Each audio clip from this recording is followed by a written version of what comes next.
Hello, I'm Steve Monkey Mason, and welcome back to It's Just a Podcast. My special guest today is Lubo Carl, the one and only, and Mr.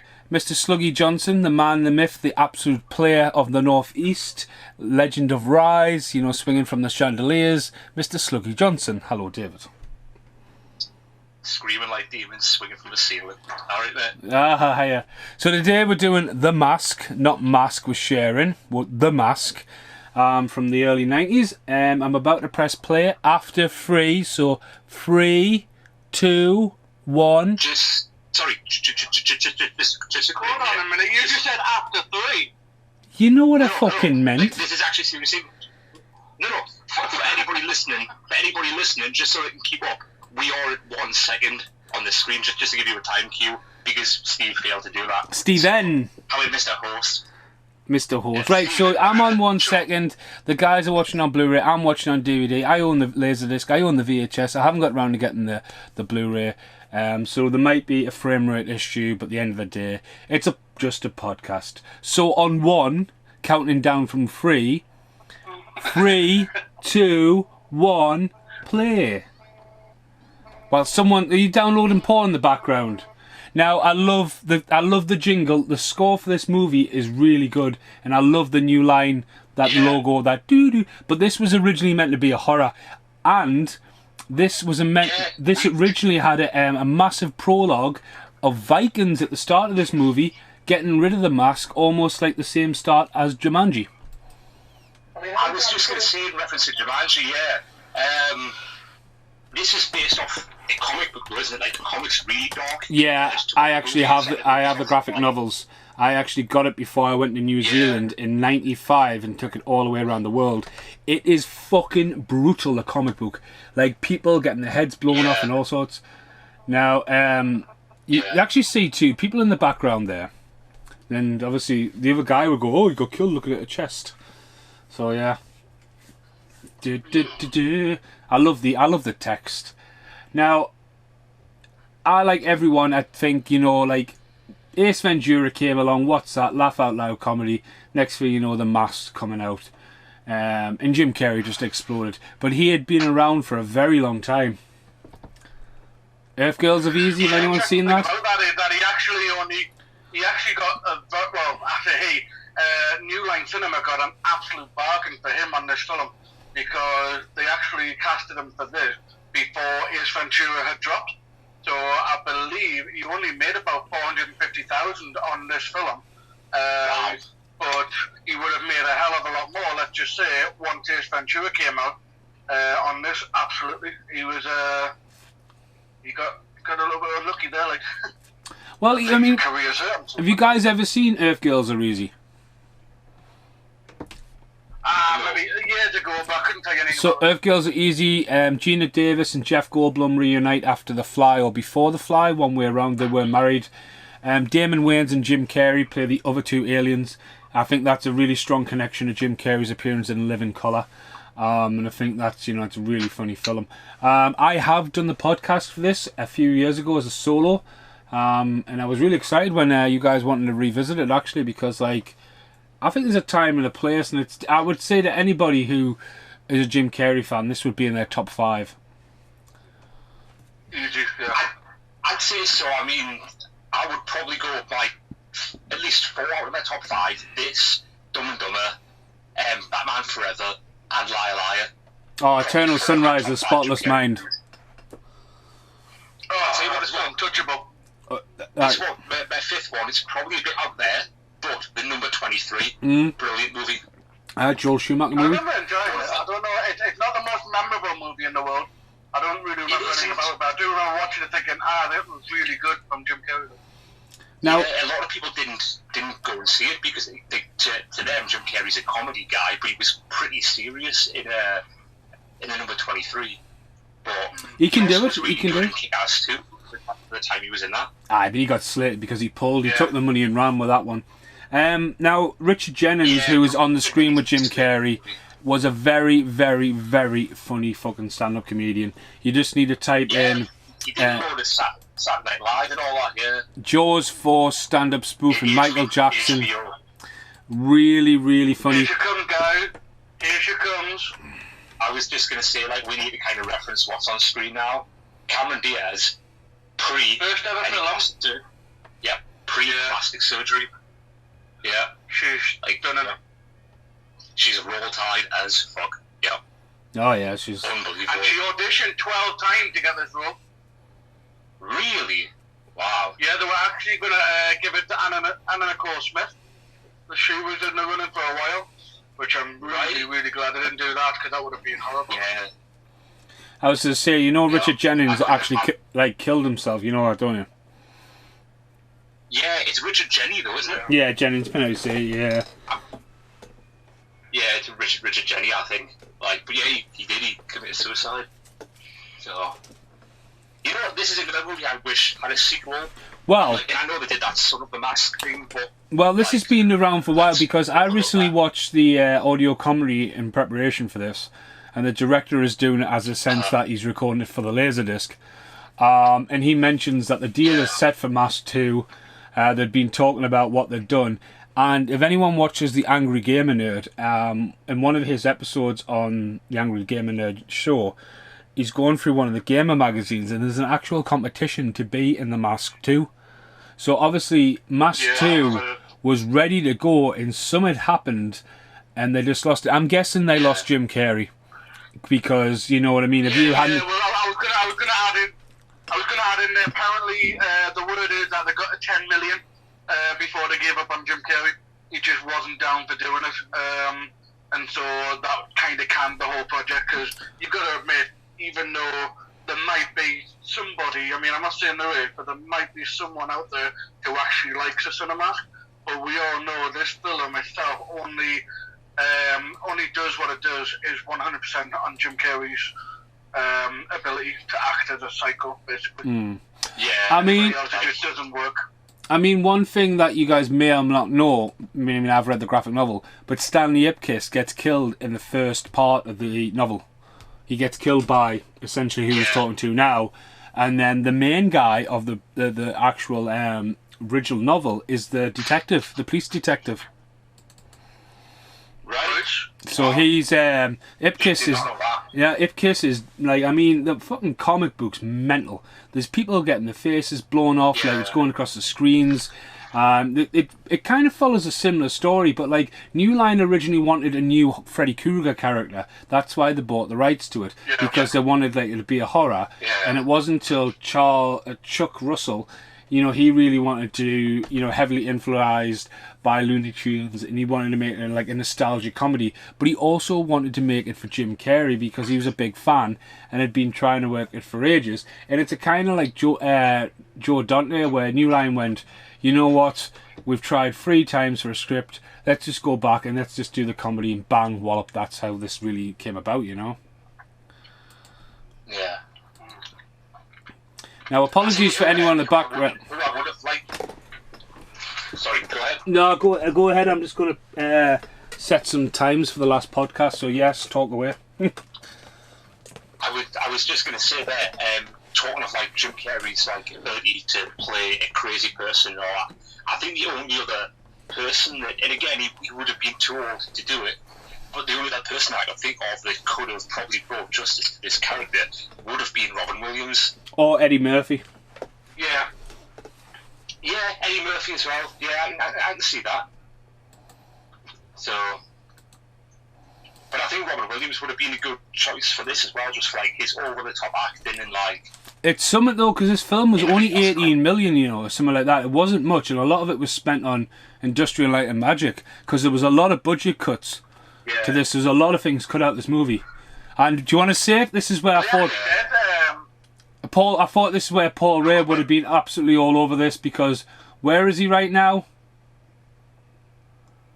Ghostbusters Fire Station. Ghostbusters building in it? Yep. Yeah. And they've even, when it pans across, you can even see there's the fucking Ghostbusters changing rooms and the stairs. Yeah.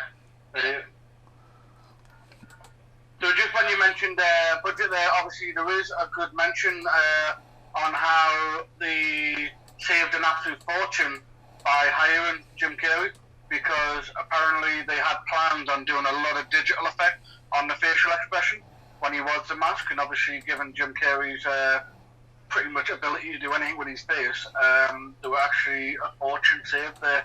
But just to play the Paul Ray role at the moment, the budget on this film was 23 million.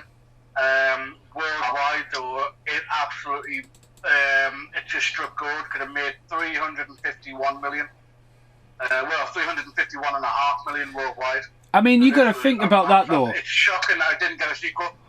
Well, the thing is, Jim Carrey, like before this became a hit, Jim Carrey was already filming Dumb and Dumber, and then Jim Carrey was cast as the Riddler, and then Jim Carrey got the first ever. Was it 20 million for Cable Guy? And obviously, everyone goes fucking hell. I think everyone forgets Ben Stiller made Cable Guy. Yeah, absolutely. This is what I was saying in a previous podcast. I don't know if it was like Last Action Hero or Starship Troopers, or it might have been like when we were off the podcast. I did say like I don't think there's any actor out there, with again maybe the exception of Robin Williams, that had like a run in a decade like Jim Carrey had. You know, because as we've just said, Jim Carrey had this, Batman Forever, Ace Ventura, Liar Liar, Dumb and Dumber, in like a smattering of other stuff, you know. Who started taking over the roles he didn't want to do though? Who was the other? Who was? Like, I mean, Ben Stiller came along in the late '90s when obviously directing really worked out for him. But Adam Sandler also, he exploded in the early '90s, and he took a lot of. There was a lot of. We did talk about this. We talked about how there was a lack of action at this era, and it was all. It was very comedy based. Yeah. But again, whilst I love a lot of Adam Sandler's early '90s movies like Billy Madison, Happy Gilmore, Little Nicky, Big Daddy, all that sort of stuff, they never made the money that the Jim Carrey's movie. Oh no, not by far. Movies made. Yeah. You know, and that's what I mean. Like nobody had a run in the space of 10 years that Jim Carrey had. At least not on my knowledge. Like I mean, more in the last say 10 to 15 years, The Rock maybe. You know, because like he's the highest paid actor in the world now. So in 10 years, like I'd hate to think how much money he's made, but in the '90s, it had to be Jim Carrey. I don't think anybody else could be on that list. No, I mean the only one who's probably made more money in the '90s, it'll be Tom Cruise. Tom Cruise seems to be an actor that is always just like he's always protected his high budget value. I think. For the '90s, I don't know. I mean, Will Smith though, Will Smith was pretty shit hot in the '90s as well, mind. Will Smith was up and coming.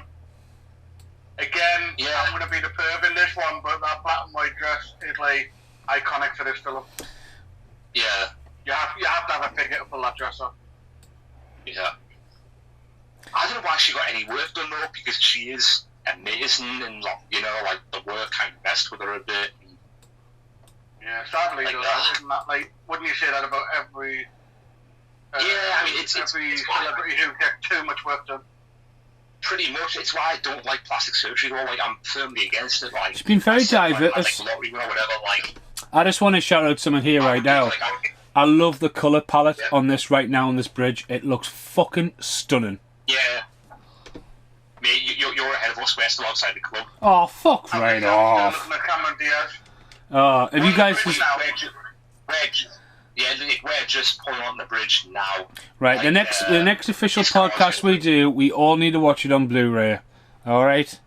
Just saying. Yeah. But you'll be on the same format. Yeah. Did I even buy this one? No, maybe I did. I thought I had a real weird fucking sneaky suspicion that I actually owned this on Blu-ray and forgot about it. Because that happens in my life, you know. Yeah. Well, I mean, given your collection,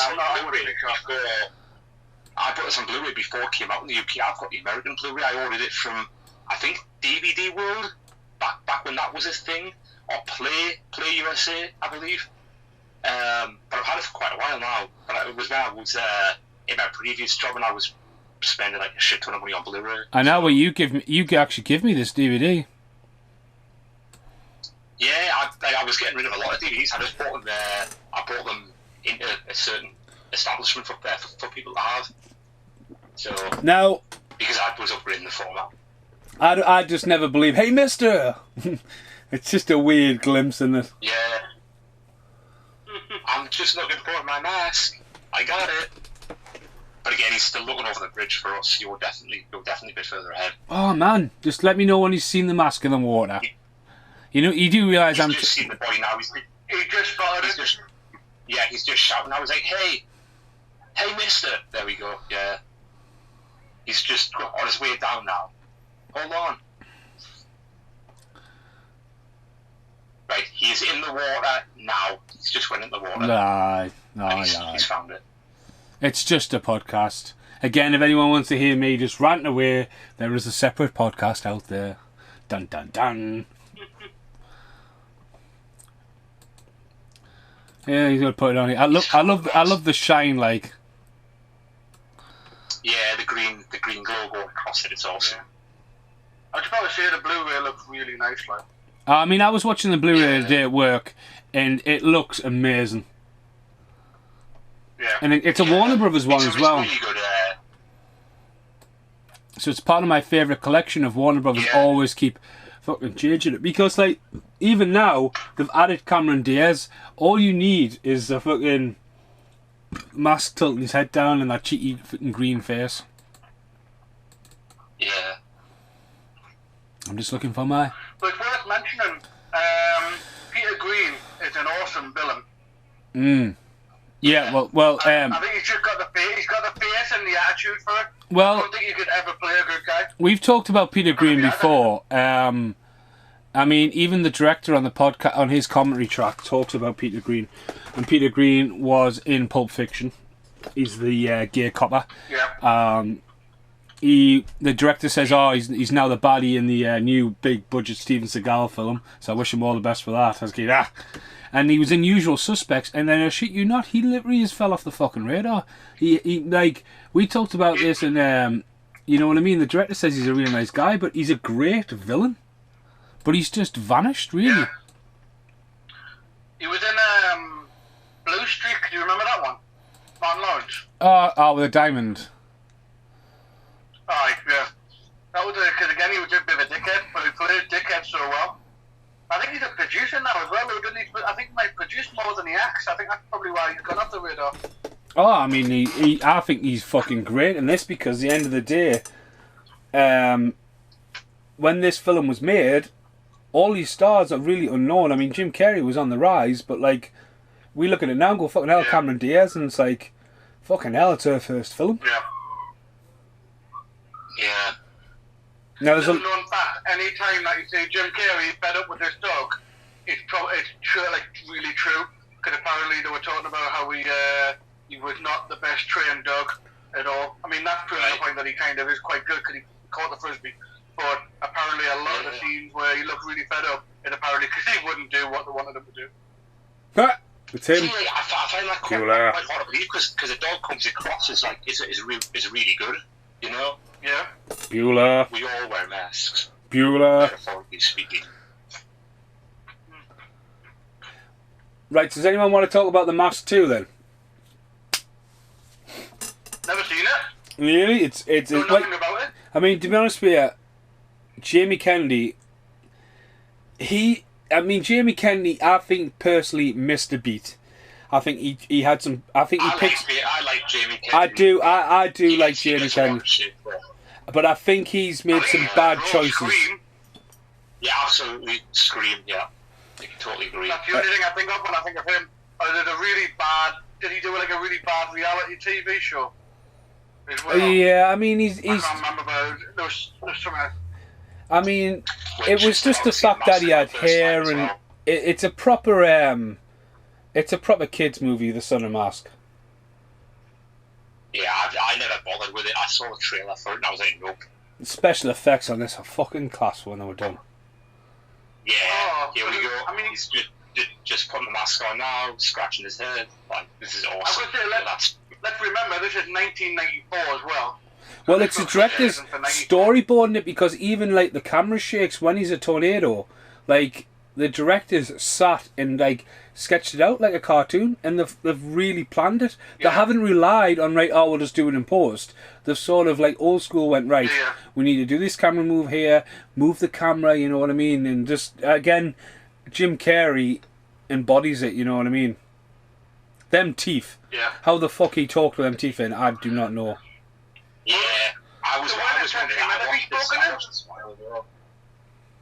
They've gone on record and said that the prosthetic teeth were only meant to be for the moment when he's smiling and not talking. But apparently Jim Carrey did go for weeks and weeks practicing to talk while having them in because he just wanted to. Right. So again, the craziness of Jim Carrey not being happy to be mental on a level 1, you need to be mental on like a level 10. Yeah. It's crazy. Even like, the looks quite good for. I mean, he's the first one. But I mean, to be honest with you as well, this had a very successful animated series as well. Yeah.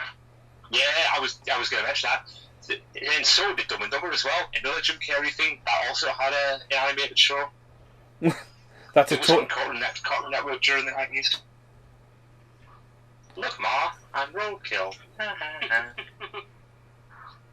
I think this would, because of the fun tone of this, because they didn't go with the horror effect, this could really work well if you do like Hooper and Roger Rabbit crossover.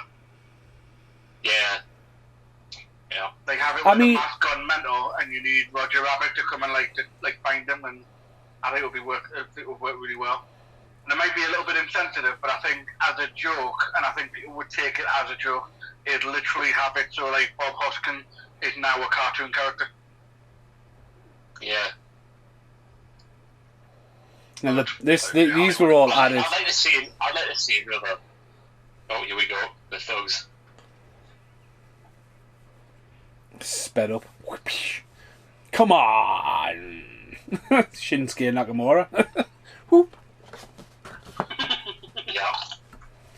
Just need to play his music, huh? Now, there's a lot of improv. Again, I love the colouring. The bit with the condom, the director didn't even know Jim Carrey was going to do that, you know. Yeah, I was going improv, wasn't it? Awesome. This scene had a potential to be quite gory. Yeah. You know what's coming up with the Tommy gun. Yeah. It could totally, obviously don't just run away. But I can imagine if this was a comic book, you would have just absolutely annihilated everyone there. Well, the director had a problem winding Jim Carrey in when he actually got the Tommy gun out because Jim Carrey was over the moon. He had to fire it and apparently unloaded 4 full barrels of a Tommy gun because he always wanted to fire one. Really? Yeah, but who wouldn't? If someone gives you an opportunity to fire a Tommy gun, I'm going to use every bullet I've got, like, I'm not being funny. Yeah, I was going to say, I'd probably do the same thing to be there. I love how upset he looks when he pulls the dog apart as well. Like, he's meant to be like a big, tough, like, thug who's about to potentially stab somebody, and, like, he looks devastated. And here we go, Tommy gun.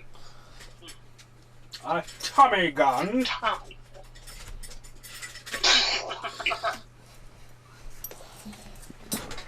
Again, I love it how this exists. This exists before we had like the Marvel Cinematic Universe kind of thing. I love it how it predates that. You know what I mean? Is it a comic book movie? I believe it is. Yeah, it's not only is it a comic book movie, but I would also put it up there in the superhero category as well. I'd class this as a superhero movie. Oh, yeah, it's anti-hero, isn't he? He's just like Blade or someone like that. Yeah. I mean, yeah, you go in, right, in the comic books, these guys get absolutely brutally murdered. One of them gets an exhaust shoved up his arse, and the other one is, like, hung up and spanners driven into his head. It is fucking brutal. I mean, the guy still gets the exhaust shoved up his arse in this, but obviously you don't see it, just see him coming out later with the exhaust up his arse, so... Yeah. As he's coming out on the stretcher, if you look at the background, like when Peggy's trying to get like her scoop or whatever, when they're coming out on the stretchers, you just see like the exhaust coming out the guy's arse. Oh. Who's eating? You were giving me crap for eating before. I'm not eating. God damn it. Carl. Somebody's eating. Okay, I have a crisp, okay? There we go. The Dorito, man. Do me best so far. What kind of Dorito? What kind? Grilled steak, I think we are. Alright, nice. Grilled steak. What a I'm not plot really sure a hot one, like, but... what a plot device this is, the I like fucking chili pajamas. Yeah. Yeah. Yeah. Someone stole your pajamas. That is later on in the movie, just to point that out, we haven't skipped 20 minutes ahead. But...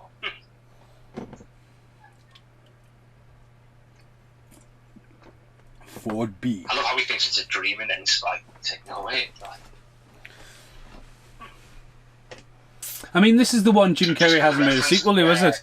Because Jim Carrey has recently said he's open to Ace Ventura 3, isn't he? He is open to do that.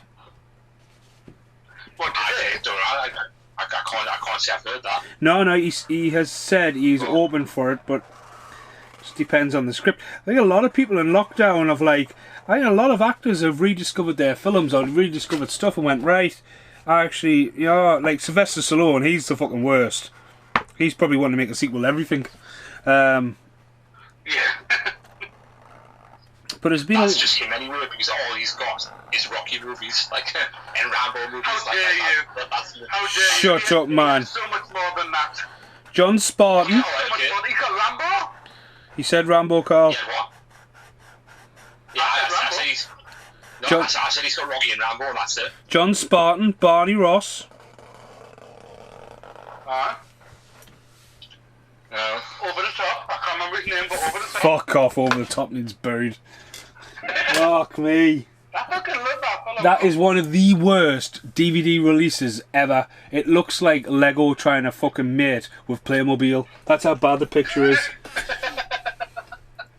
Just as well, with a reference to the MCU before, let's not forget as well that this mask with the L on it is actually meant to be Loki. Mm-hmm. Well, Loki made it. Yeah, Loki made the mask. It's a trickster's mask, isn't it? The Norse god of mischief, yeah. Because now we just need Tom Hiddleston to come in. Yeah. Aye, but again though, turns into a few years later we had Dogma. He gets the exhaust on his ass. Yeah. There you go. So a few years later, we had Matt Damon as Loki as well. Do you know what I mean? Yeah, in Dogma. Dogma, yeah. Which, by the way, just a quick shout out there. If you haven't seen it yet, Jay and Silent Bob reboot, absolutely awesome. I went to see it in January. My God. Oh yeah, we own it. I've got the special edition one. One of my favourite movies for the last 5 years. Absolutely great. I've just been. I love how you said Matt Damon did Loki, and my brain went straight to Matt Damon playing Loki in the play in Thor Ragnarok. That's why he's done it. Yeah, totally bypassed Dogma. I've never put that together as well. He played Loki twice. It's a joke. Played two variations of Loki. Yeah, wow. Right, now we're on about that. Have you seen Jay and Silent Bob reboot, have you? Yeah, I've got it. I've also got the new one that brought out last week. Jason Mewes' new film, I've got that as well. I haven't watched it yet. Is that the one where Mewes was directing it? Yeah. His directorial debut? Yeah. Is it that one? Oh, yeah, aye.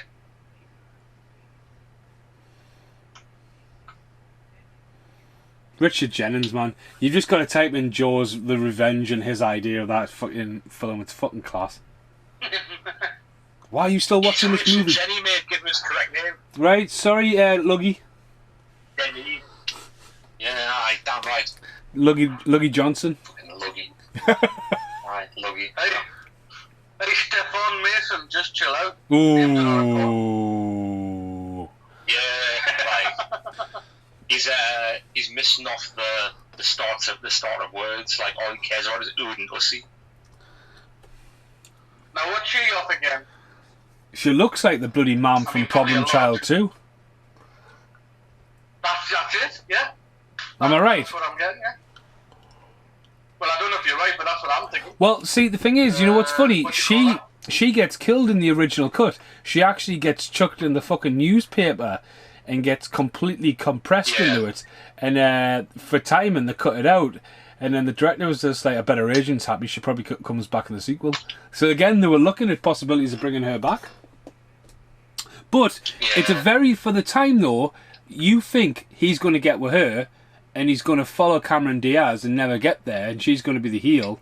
And if it vice versa, it flips on you. She becomes, you know what I mean? It's a double face turn. Oh. Yeah. It's a double turn, isn't it? It's Austin Brett. What do you call her in this film? Peggy. Brand. Oh, she's Peggy, is she? Oh, right.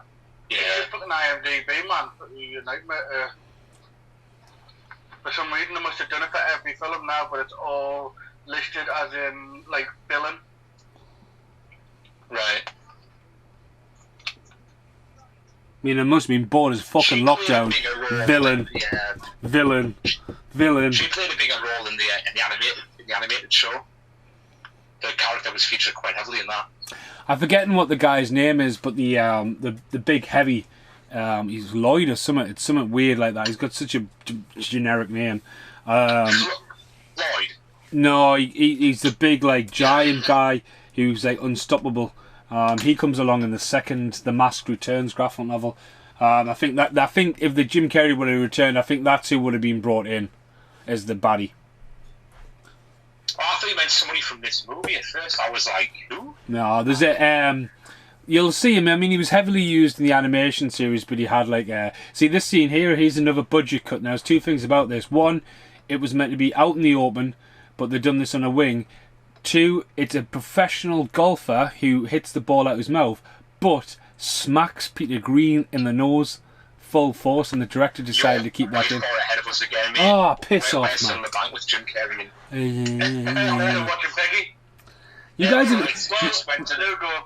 you guys are just watching He's some just in the shit. golf ball now. Well, we'll catch up. She is the mother in Problem Child 2. Annie Yes. Young. But it's not who I was thinking of, because of course she had a much bigger role in 1993 as Marion from Robin Hood Men in Tights. Ah. That's what she's called. Oh. Right, watch his nose get whacked here. It's a good one. Did she Yeah. get hit? Aye, put by Paul Heyman right here. By Paul Heyman. It looks like Paul Heyman.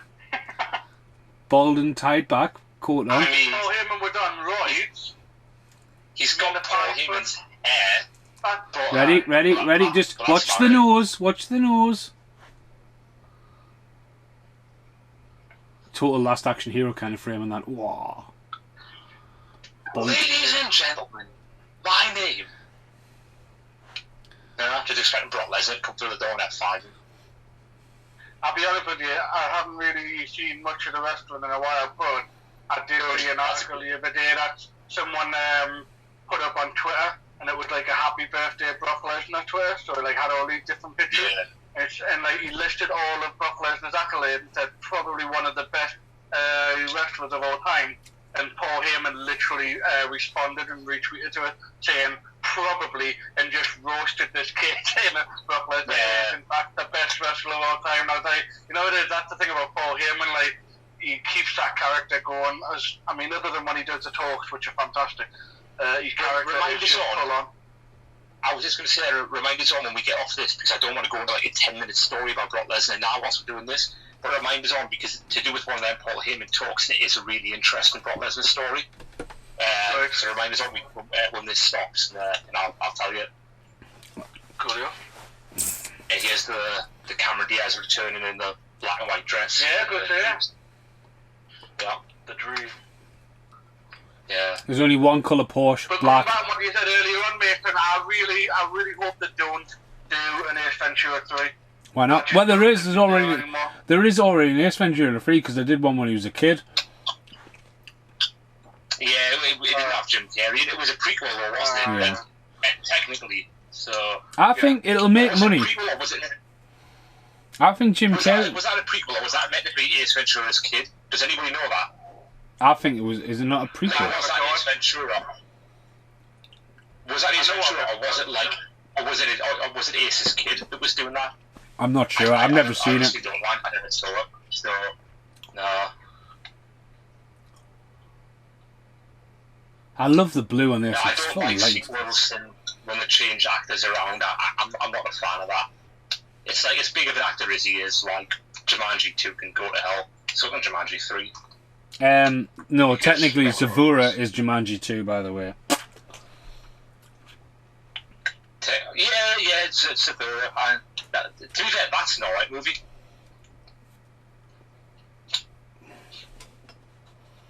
I'll just fuck myself in it. You just talking to yourself? I said Zavura is an alright movie. Nobody said anything. I said, alright, I'll just fuck myself. I just agreed with it. I nodded. I nodded. I was like, yep. You nodded. I nodded. Well, I was fact checking, right? Because Ace Ventura, Pet Detective Jr., the son of the eccentric detective, steps into his father's shoe after his mother is wrongly arrested for stealing a baby panda. So it was his kid then. So it is technically a sequel, then yes, it's not a prequel. There we go. Got to the bottom of that. Now, As well, I love all the Looney Tunes references in this. I love the Taz pillow and in the VHSs he's got lying around. Well, he actually went on record and said he only agreed to do this film because Stanley Ipkiss loves like cartoons, and Jim Carrey said that's pretty much him. He said, "I'm a grown man who loves cartoons." he loves Cannibal Corpse as well, doesn't he? Playing himself. He loves Cannibal Corpse. That's why they're in Ace Ventura. You know who Cannibal Corpse are, don't you? Is this the Raw metal? sorry? Cannibal Corpse. I've never seen that actually. It's one of like the those kind of really out there critically acclaimed movies that I've never seen. It's a band. I thought you meant the movie. Sorry, No, man. Holocaust. Sorry. It's the one Jay Nelson always used to have on his hat. Yeah, Jay Nelson is a big fan of that. Yeah. That's why they're in the movie, and he's just like, hey, he's a big metal fan as well.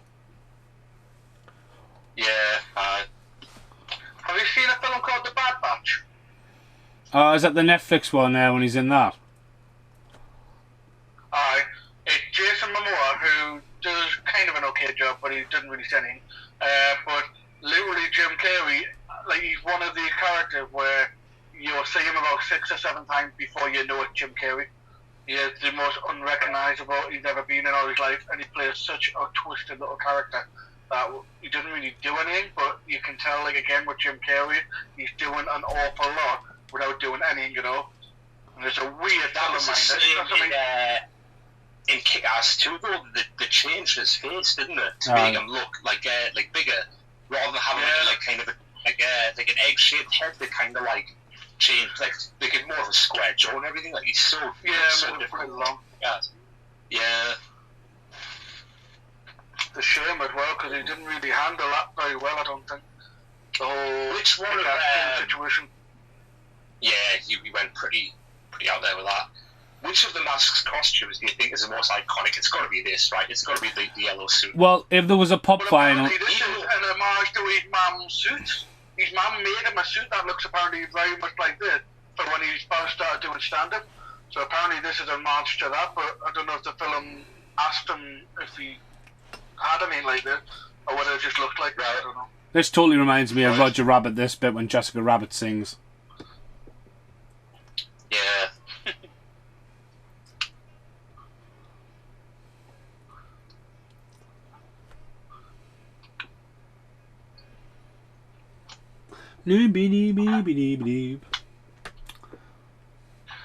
She's just entering now. The leaves have just parted. Here we go. Someone just parted. Yeah. Well done. Well, apparently Jim Carrey actually has a bar in Cancun. Right, closes. Cuban Bongos. Yeah, it's Coca Bongo. It's Coca Bongo, sorry. Yeah, it is in Mexico somewhere. I don't know if it's owned by Jim Carrey, but it is themed around this. One of my mates got married in Mexico. She went there. She said it's really good. But again, I wasn't aware it was owned by Jim Carrey. If that is the case, I was not aware of that. So sure it is. I might be wrong, but here it comes. Here it comes, the iconic mouth. Are you at that yet? Yep. No, we're not. You're ahead of us. He's just been on the screen while she's singing. Now, there we go. The mouth is there. So much detail in that. Every frame's got detail in that. It's fucking scary. Yeah. You know as well that wasn't CGI. That was all Jim Carrey. Ah. You know what? I believe it. Yeah, like that's how good of an actor he is. Like no CGI was made for this movie. But he did it. I don't know if it was recent, but it was obviously recently advertised. He was talking to a kid in, I don't know if it was a hospital or something like that, and I can't remember if she requested it or whether it just came up about him doing a Grinch impression. And apparently the article was basically how the mum was so like shocked because she thought that a lot of the Grinch's face was all the mask that he was wearing throughout the film. But obviously he literally can transform his face to look like the Grinch. And it was just like, the kid sitting there thinking it's great, and his mum just like, what on earth did I just see? Alright, but them facial expressions are insane. Man. Them fucking contacts he's got in for the Grinch. On this movie is insane. This is a nice score. This would be great to get released. This. Yeah. Gotta say, Clint Eastwood's gotta be one of his best impressions he's done. Isn't Clint Eastwood in one of his? Oh, it's Bruce Almighty, isn't it? Yeah, he does that. He does it in Bruce Almighty, but there's also footage of him out there, though, of Jim Carrey doing I don't know if it's for like SNL or something, of him doing a Clint Eastwood, and he goes quite dark with it. It is a good impression. Has anyone seen his last one he got released? Dark Crimes. No.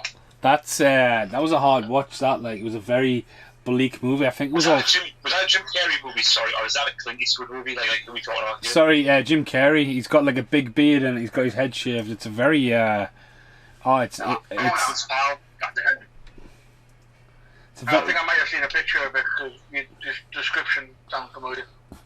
It was just wasn't much interest in it.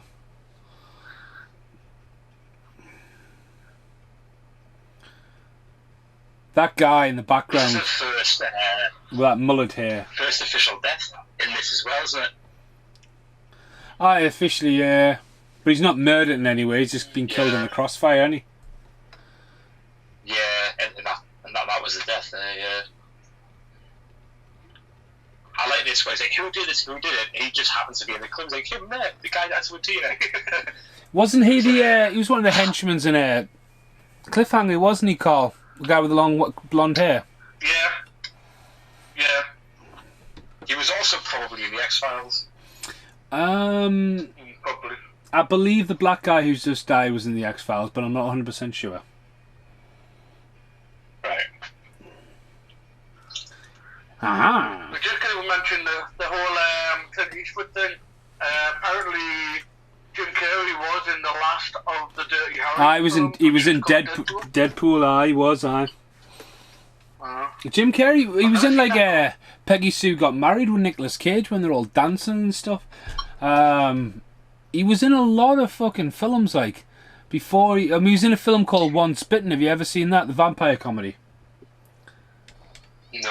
I am surprised that has not seen the light of day on DVD or anything. I'm sure it was on Netflix recently, but yeah, he was doing films, but obviously back in the era of VHS, it took a long time to get noticed. You know what I mean? And I think DVD and pictures, and it just got the right break at the right time, really. Yeah. Yeah, Jinx. Yeah. Yeah. So apparently he's doing a TV series now. I've never heard of it. Oh, Kidding. Mr. Pickles. Well, it's called Kidding. Kidding, It's fucking brilliant. That it's the same director as Eternal Sunrise of the Spotless Mind, but it is so fucking dark, guys. It is so dark. It's so bleak. I'm afraid I've never heard of it since it's been going since 2018. Yeah, it's on its second season coming out. It's a really, really, really good TV show. If you haven't seen it, I highly recommend it. It's fucking class. Just with you mentioning the Dirty Harry movie Deadpool before, imagine Jim Carrey as Deadpool, but obviously the Marvel character Deadpool. Like, I Well, it would be one of those. If Marvel was in the 90s, it would have to be Jim Carrey, wouldn't it? Yeah, But again, that's I would say so. I don't think there's anybody else there. But if it was Jim Carrey was to get a role in the next generation of Marvel, what do you think he would play? Oh, hang on. So I can't cast him as a character that's already been cast, right? Is that the rule? Like, right? Okay. Yeah. Ooh. I'll tell you who I would like to see him as. Just bear with us here. Because obviously Jim Carrey's a bit older now. Imagine the way Jim Carrey looked in Kick-Ass 2, right? Like quite grizzled, quite like like with his stubble and that, like looking a bit rough. Imagine him now that X-Men is no longer owned by Fox, it's owned by Marvel. Imagine Jim Carrey doing like an old Wolverine. I would like to see, not maybe as an action thing. I would like to see him come back as a bad guy, and I would even say like if it brought him back as the Riddler. And everyone was like, fucking hell, he's back as the Riddler. And he had like a sort of like really dark side to him. I mean, the Riddler's DC, mate. The Riddler isn't Marvel. Oh, I know, but I'm saying like, bring him back on a big screen. But like, on Marvel, it's kind of like, he would probably have to, like, I would say he would have to go serious, but everyone would expect him to be comedy. Do you know what I mean? Well, listen, I'm thinking, I don't know if you don't know who I'm on about, but a character called MODOK. He's kind of like a twisted, like almost like a Krang-looking character from Turtles, but he's an evil eccentric character. So I would say that because of the way Jim Carrey is, would probably be more casted for that. But I'm totally down to see Jim Carrey reprise the Riddler just as a kind of a nice homage. I mean, hell. You know what? Michael Keaton's coming back as Batman. Let's bring Carrey back for Riddler. Yeah. I've decided if I would like Jim Carrey to play in the MCU.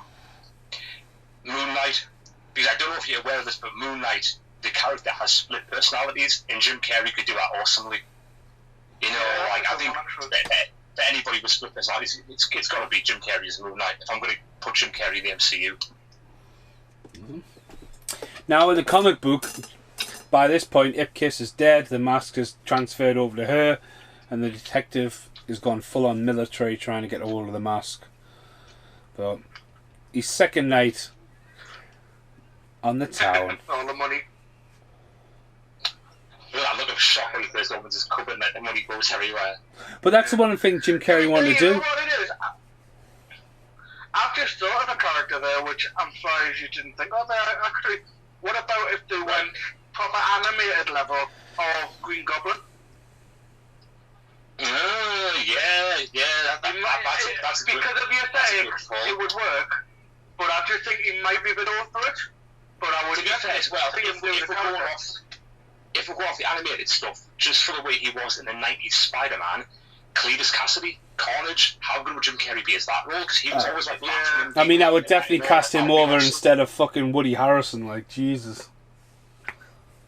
Yeah, I don't know, I want to give him a chance. I don't know if it's going to work, but I want to give him a chance because I think Woody Harrelson has he's a classic actor that I don't think anyone really gives him credit for. I think if you want to see really well, but he's really campy and funny as well if you want to be. So I was just going to say, like, if you want to see something a bit more lighthearted, Zombie Lad or Now You See Me. I know Now You See Me isn't a comedy, but it's still got funny elements. He's good in Now You See Me.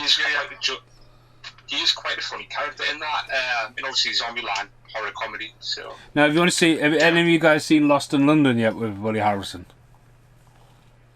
No. Absolutely fucking brilliant, right?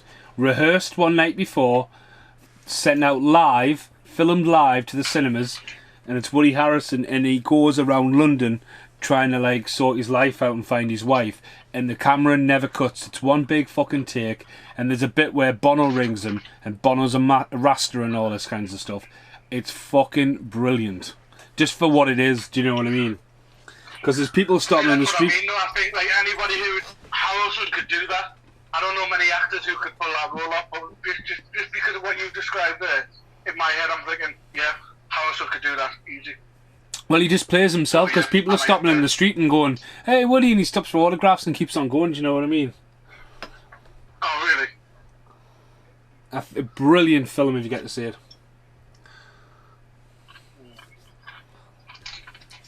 Proper homage. Just off a quick thing there, like speaking of like Jim Carrey in other roles in a kind of fantasy booking, as it were. It again, just here is out here because Bryan Cranston, originally comedy actor from Malcolm in the Middle, right?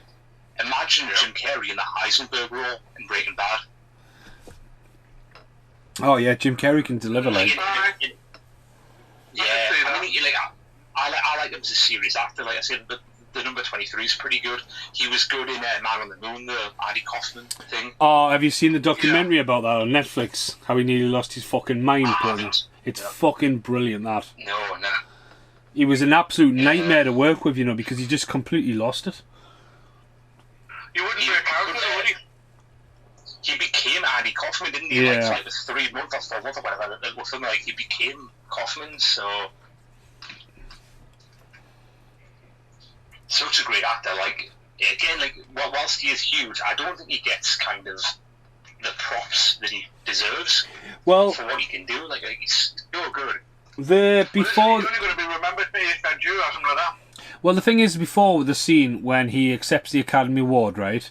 Jim Carrey is fucking brilliant in that because it's hard to act bad when you're a good actor, right? And what's even mint about that scene, Peter Green, because Peter Green, I don't know if you were watching him, he suddenly like feels uncomfortable that loads of people have stood up and started applauding him, and he doesn't know what to do with himself. He's kind of like that. And then he gets, but he sells that so fucking well. But unless you're paying attention, Jim Carrey's mint, but Peter Green as well, just like, he doesn't know where to put the gun, he doesn't know where to look, then all of a sudden snap back, He starts like fiddling with him, like with his tie and that. Yeah, like, I was just going to say it, actually, in regards to that scene. This is now the 3rd podcast I've done with you, and in all 3 of the movies we've watched, they've broken the 4th wall. You had Last Action Hero, Starship Troopers with the Would You Like to Know More thing, kind of asking the viewers. And then that scene there, like where like the people stand up and applaud, and like they're kind of looking directly at the camera and that, and you know, it just thought it was a bit of an interesting thing. Like three podcasts I've done with you, and they've broken the 4th wall. And well, technically 4. You had a little brief guest appearance in the Goonies. Yeah, I'm not going to reference that. You hadn't even pressed play at that point. I didn't realise I was at the very start of that, actually, until I'd listened to that. I was like, what? Like, yeah. Well, we almost had a Matt Davies tonight as well, but he's having a takeaway with family meetings. Fair. Just a quick Matt Davies thing as well. Obviously, I knew him through, again, previous employment, but I actually knew his mum before I knew him. His mum was my French and German Where teacher are we going with this conversation? Do I need to timestamp this? She was my French and German teacher. Oh dear. Okay. Das liegt my Buben. Okay.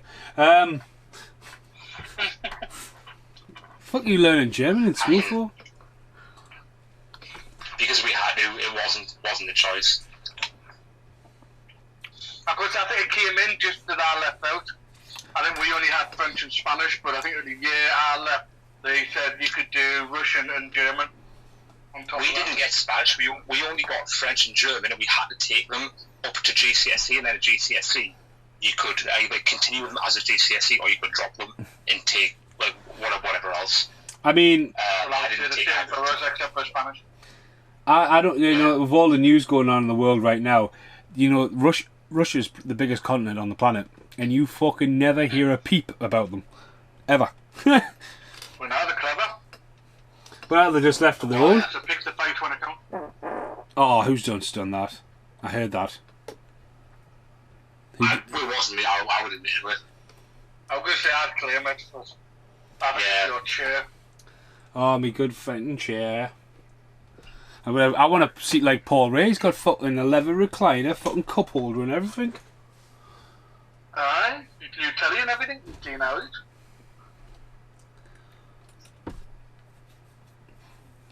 Yep, Tom Hiddleston is in the mask. There we go. Right. So this Dr. Newman sounds familiar. Have they used this before, or is that a familiar name? I don't know why, but Dr. Newman just seems like it's a familiar, like almost maybe an Easter egg or something. I don't know. I just remember this guy. The guy now who's on the screen, Bueller. Oh yeah, really, yeah. Bueller. But he's actually in the mask too, isn't he? Can we just point out this scene here where he puts the mask on and it doesn't work, and like how much Jim Carrey's throwing himself around? Like this is a good acting scene as well. Yeah, but this is a big like kind of leak into the world of the mask though, because why is it that the mask is the mask always conscious? Does it know and does it know how to control itself? They said that he was a night guard, didn't he? So like, because they even say here like, oh, maybe the mask only works at night because he said he was a night guard. So you've got to go under the assumption that you only see, because like the mask is only ever on the screen when it's dark. So maybe when it's nighttime, yeah, never thought of that way. Yeah. Well, yeah. I think as well though, originally it was meant to be a plot device, and I think it was a plot device for the ending, which obviously they changed the ending, and then he sort of kept it in because again they had ideas for a sequel and like laying some ground rules, you know, where they could go with a sequel, because you don't want to like, oh yeah, like, oh, it's a one-off movie. Again, New Line Cinema were wanting a new franchise, so they're having to put stuff that essentially wouldn't or maybe it's not get paid off, if you know what I mean. They had to put some flaws in, like the rules of the Gremlins. Do you know what I mean? So there's these things so you can, you know, go on ahead. Bueller. But yeah, the guy, I'm sure he gets his face cut off in the second one. It's stuck in the like. Right. I mean that's brutal. Well, it's sort of like he gets stuck in suspended animation and just gets his face sliced off, and he's still talking like in monotone. As in the second movie or the second graphic novel? No, in the second movie. No, in the movie, right? Okay. God, that's dark, because I mean, the Son of the Mask was more of a family movie than what this one is. So. Aye, but he's still talking. He's just aware. But I think Loki, because obviously it's what's he called, man? Alan, is it Cummins who plays? Who plays Nightcrawler, and he was Boris in Goldeneye as well. So yeah, so he's Loki. Fuck. Like that's got to be a future podcast. Goldeneye, best James Bond movie of all time. Oh yeah, I mean There's that's no right or wrong there. no. That's again. That's a fact. Anyone who says Goldeneye, it's the N64 generation. It's like, yep. You know what I mean? Because like when you look back at Roger Moore and all that, it's like Sex Pest, and you look at Timothy Dalton, you think he's better off than a bad guy, and then you see Rocketeer and you go, yep, he's definitely a bad guy.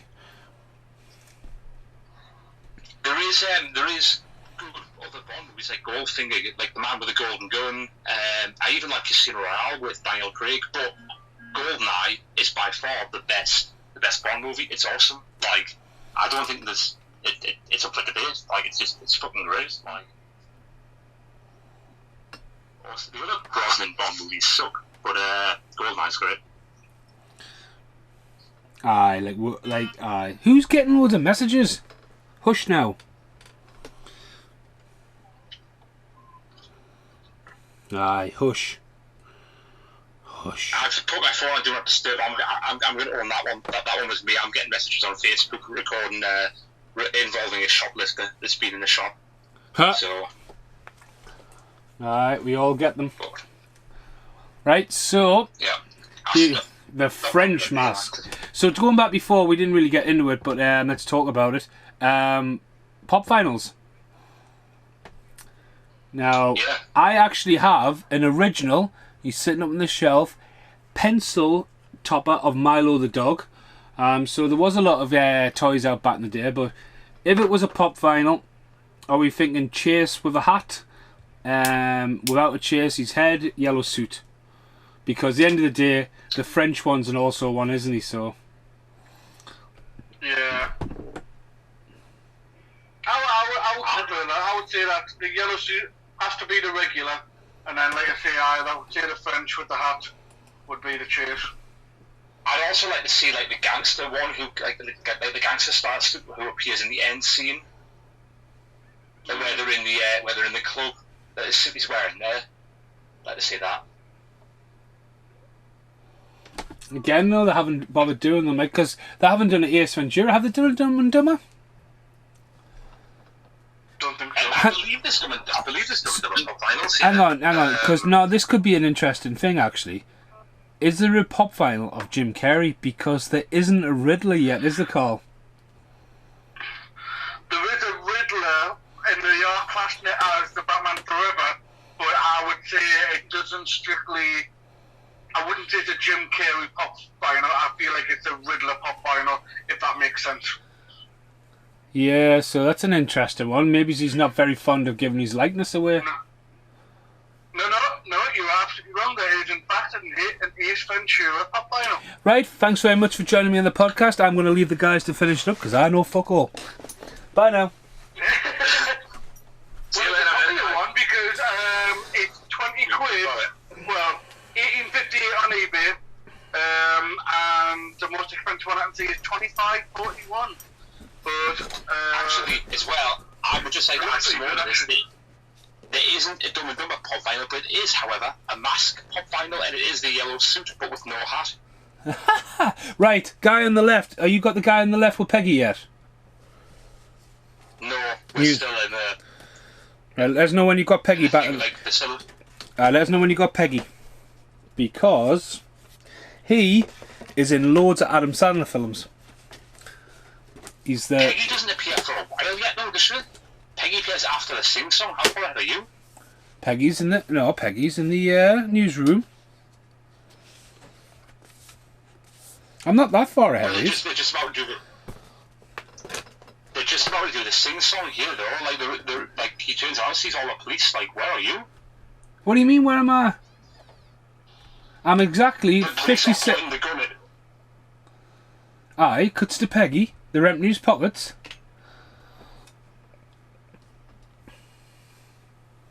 They're not doing the sing song yet. Well, he's singing now. Who's singing? Yeah, they are. On mine, he is. The Mask. They're doing Cuban Pete. It's just started. Not on the. What are you talking about? Right. So he's outside the gate. The Mask. It's singing Cuban Pete. Sorry, because for music and all that, but here we go. Is that the same with you, Carl? Yeah. Oh, well, I'm fucking well behind you, so I don't know how that's happened. Fine. But that's strange, though, because I can't recall Peggy being in that scene. Well, it just cut to her beforehand. The cops and the detectives who were pulling all the stuff out of my pants. But I never saw Peggy. Yeah, it didn't cut to Peggy, like, no. Nah. Am I watching the uncut version? How long's your film on for? I was just going to say, can we check my running time is 1:41:12. Mine's 1:30. Mine's 1:37. So we've got a longer version than you. 3 ninjas on at the pictures. Yeah. It's alright, don't worry. I mean, I'll go along with you guys. I mean, you paid £6 for this. The 10th anniversary from it, Sluggy. Still got the sticker on the back. Yeah, I mean, I probably paid less due to my Magic Black card, but, you know. Alright. Now, they really wanted this cut out the movie like that.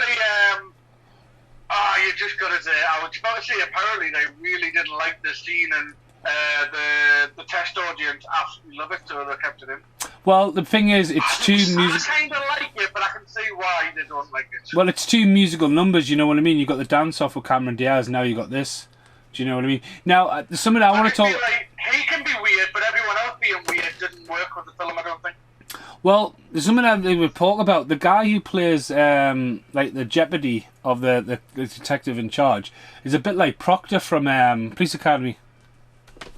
Yeah, I get that. Yeah. To be metal. Sorry. And there's actually where the woman screams and he just kisses her. Brilliant. Yeah. And I feel for some reason now is the point where he's actually looking and he's coming off a lot more sinister than he has in the entire film. I feel like that there's definitely something of he could be the tone, to being a bad guy. The tone does change at this point. It goes from like being like a light family movie to very dark and quite a dark movie, doesn't it? See, Peggy's come on now because she's helping Stanley out. Yeah, he's just jumping in a car with her. Yeah.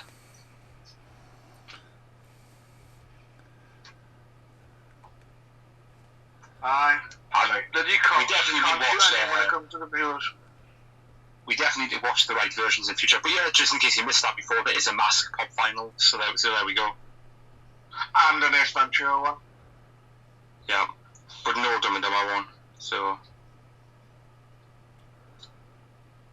I'm sure you can get a custom one out there somewhere. and I think Steve's actually left. He must just be leaving us to it. No, I'm here. Yeah. Because he's been quiet for 30 seconds. It's really unlike you. I'll tell you what I'd like to see for a deluxe, if they did a Dumb and Dumber, but with the van. I feel like that would sell quite well. One of the vehicle ones, mud cuts. Yep. Yeah. Again, just a quick sidebar. I have a picture of myself with somebody else in that van. Alright. Yeah. Like, I'm a bit disappointed the other person's in it because it would have been better if it was just me. But again, shit happens. Where would that be? America? No, it was at London Comic Con 2016, I believe. They had the Mudcuts fan there. They had the Mudcuts fan there, which will also you should be able to look at who was in the van with us. But roll tide. Let's just move on there. Well, I'm just appreciating like the fact that Jim Carrey does go sad very well. Very quickly. I was just going to say the tears in his eyes there. Yeah. Yeah. And she's completely screwed him over. She sold off for $50,000 for like, god damn it, like she could have got more than that. The amount of money that he made from the bank and how much they're about to make. Fuck. Yeah. I'd have got him 10. Lie reference right there. Yep. But is the pen red? The goddamn pen is blue. Oh, excuse me. I might watch Lie when we get off this. I'm kind of inspired by Jim Carrey now.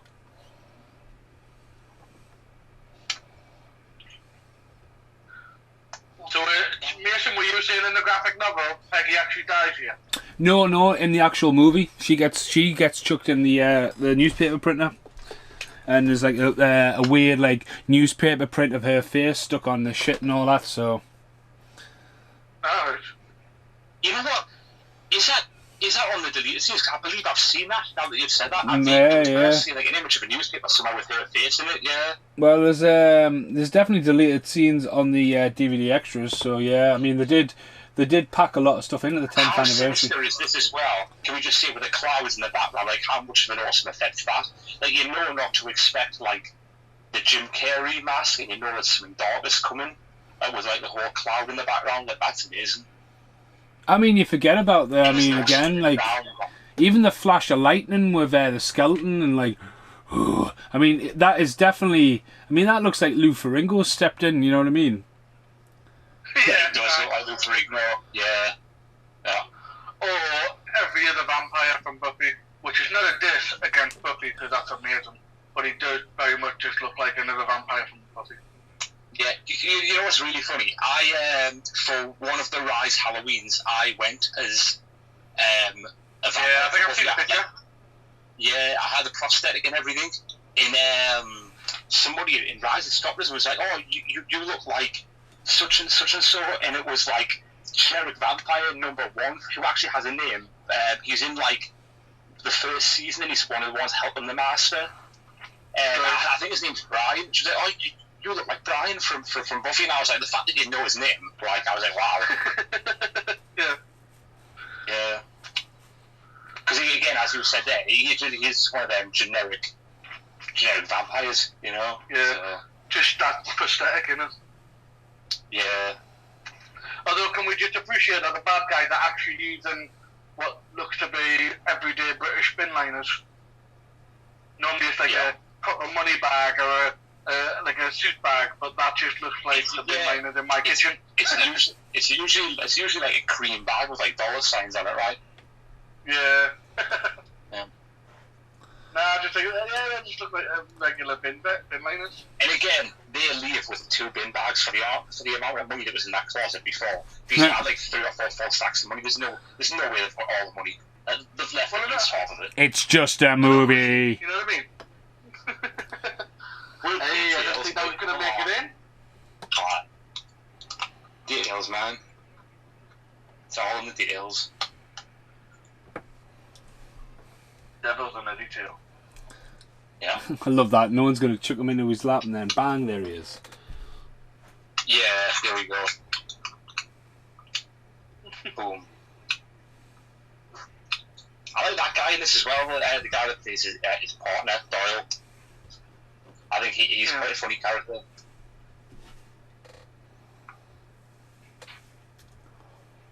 Again, he's like Proctor from Police Academy.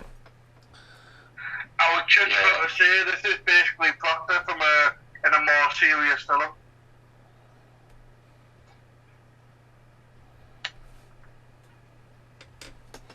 When did prison stop looking like this? This to me as a child growing up was what every prison in the world looked like. Yeah, imagine that. Imagine that. Got TVs with like Xbox and PlayStations and whatever. Imagine that, just like, oh, chuck us a phone through, chuck us a couple of beers, there you go. Exactly, it could do. Could totally get your mate to come and give you what you wanted. Yeah.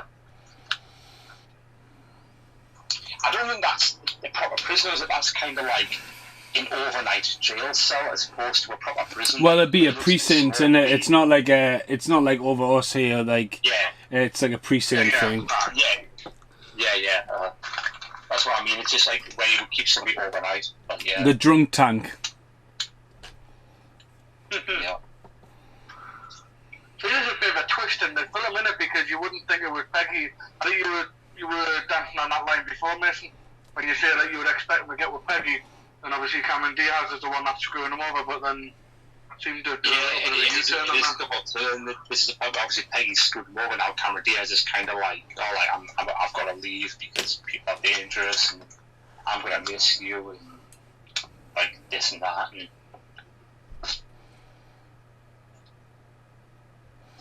it's a big scene, like. Yeah.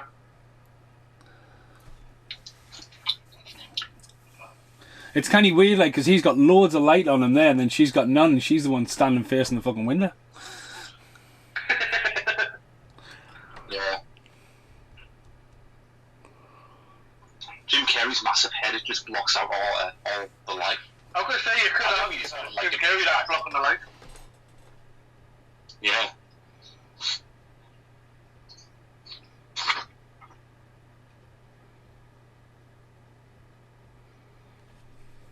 Cameron Diaz's teeth are so white there, it looks like she's got prosthetics in. Well, it's her first film, she's out to impress. Yeah. And I think she more than achieved that. Yeah.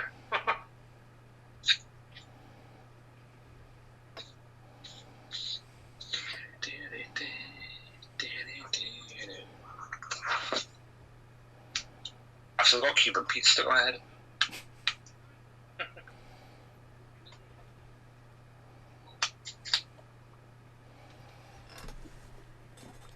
And here she is telling him like how it's the guy behind the mask that she's like all along, and it's not the mask, and they go for a kiss, and then there's a massive interruption.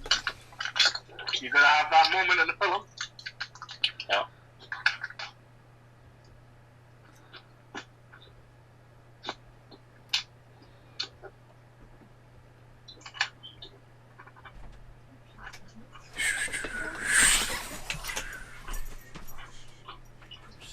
Keys jingling, door opens, door closes. Outside the Edge City Bank. Where was it shot? Does anybody know? They were like, what idea? was it shot in? Was it like New York? Was it? If I had to take a stab in the dark, I might have said like somewhere like Detroit. I don't know why. Because it looks like a shithole. Sorry, Detroit. Yeah. Sorry, Detroit. Yeah. But you know, like. Detroit Rock City, man. Yeah. I always remember that scene from was it Scary Movie 3 or 4, where the aliens are invading. In Brenda shows. God, what's the name of the character? Anna Faris and Cindy shows Cindy the footage, and just like, here's Detroit. And it's like Detroit, and there's people screaming, it's on fire. And then she says, and here's Detroit after the attack. And it's the same like city, like people screaming at those aliens in the background. I'm like, brilliant. Well, it's the City of Angels. No, that's Los Angeles. Yes, Los Angeles is the City of Angels. Yeah. Right, Steven Spielberg. Los Angeles. Oh, I thought you were saying Detroit was the City of Angels. I was like, no, it isn't. Right. Oh, no, I was saying, no, it's the City of Angels. Yeah. Right. Oh, right, okay. So, funny story here, right? Steven Spielberg had his fingers in this fucking film as well, by the way. Because he loved the bit when Milo the dog... Was that in Cameron Diaz, or...? No. He loved the bit where Milo the dog's trying to jump up, and that's one of the things. But I don't think he went on, because I don't recognise Steven Spielberg working much with Warner Brothers.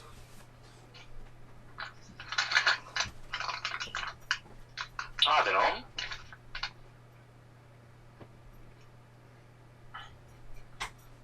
I can't say I've got many good things to say about Spielberg after him and George Lucas have like raped off the famous movie characters of all time.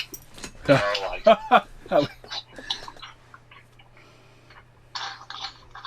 and I meant in the like metaphorically there as well. I wasn't saying they were actual rapists. Just I don't want to get sued by anybody. Just really clear. Like,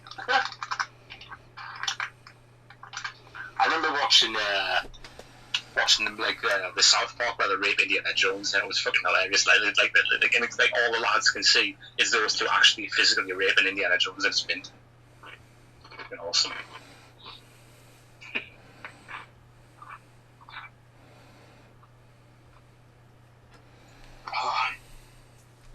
I've just already getting messages through now from this random lass on Facebook saying that a parcel has been delivered to her house from China. Now, I've been waiting on a fucking lamp from China for 5 months, and she's found it in a greenhouse. How fucking random's that? That's right. Is she like in concert? No, she's like in the fucking... She lives more near me fucking mother. It's fucking miles away. Alright. That's enough. Nice that she's done that. She could have kept it. I'm gonna say that's nice, man. Somebody that I know on Facebook, she found somebody's parcel who lives in Wall's End in the middle of Dunstan, but in a field, like still sealed as well. And I'm like, that's clearly her. Me, so they've probably sent like a message to the guys in a safe place into like a field in fucking Dunstan. You know, like, Yeah.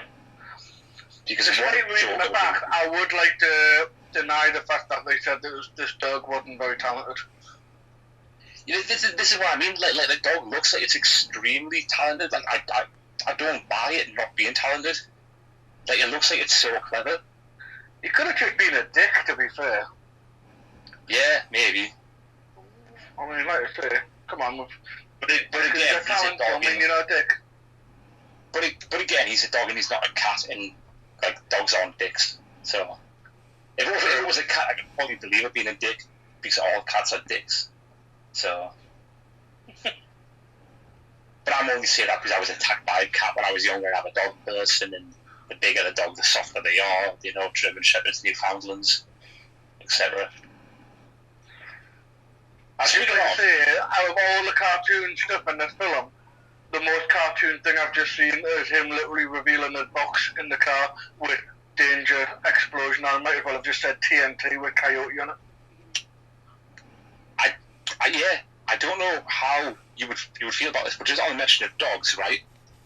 And keeping to the 90s theme. What about Beethoven? Roll over Beethoven, alright. Beethoven, John Lithgow, isn't it? It future podcast. I mean, because Beethoven's an incredible movie. Yeah, it's not just fucking John Lithgow. Do you say John Lithgow? That's fucking. What do you call it, man? That's fucking Bigfoot and the Hendersons, man. No, it's the same guy. Who? In Beethoven. No, man. That's Thingy Bobby from King Kong. Thingy Bobby from King Kong. Charles Gordon is the dad. Charles Gordon. It's Charles Gordon. Sorry. And the bad guy is the guy from Blackbeard's Ghost. Dean Jones. Dean Jones. So put that in your pipe and smoke, and Mr. fucking McSorley. Yeah. Of course. But again, can we just laugh at something here? Just on the subject of Beethoven. Who is in Beethoven? As Bonnie Hunt. David Duchovny. Oh, David Duchovny, yeah, he's the other one. The thing is, though, there's about 7 or 8 Beethovens, you know. Only the first 2 are worth it. Damn, though. After that, like it's just not. After the second one, it's just not worth it. Yeah, but Mason, there is a major X-Files cameo in Beethoven, and who is it? Don't you dare say David Duchovny, because Sluggy's just said that. Oh, sorry, I didn't hear that. Put your fucking aids in. Put your hearing aids in. Who's in yet? I'm just saying, who's in the X-Files? I mean, Mason's just had a conversation with David Duchovny. Yeah, like, we've been there. He's the the investment guy who's going to invest in his company. But that's a great movie. I don't think that's ever had a Blu-ray, is it? Mason, you might be the one to ask. What's that? What's on how to Blu-ray?